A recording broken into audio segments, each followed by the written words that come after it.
first order of business is to remove the interior paneling so that we can insulate behind it. So I thought easy enough, looks like Torx head screws. So I got the Torx wrenches out and I find that none of them fit.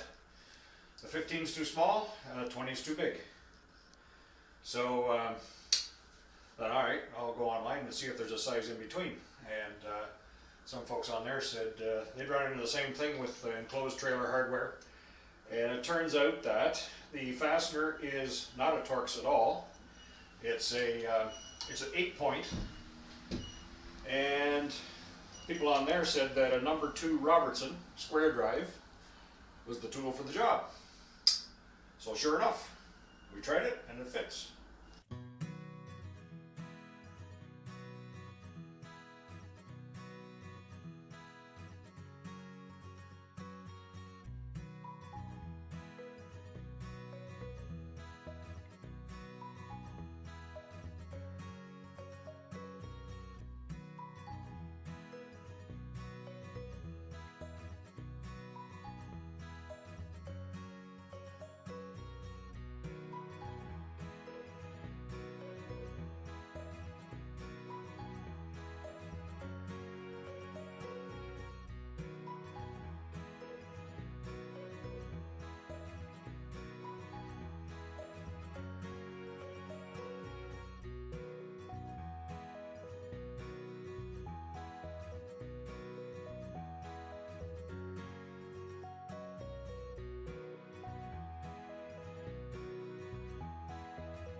Fit the insulation.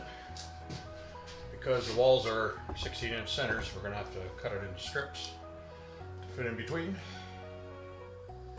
And it has to be cut to length too, because the sheets are 8 feet, but we're not 8 feet high.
Paneling is reinstalled.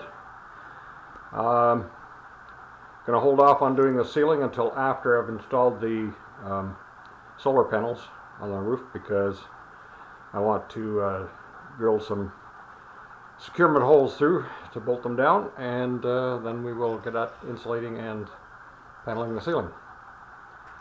So stay tuned.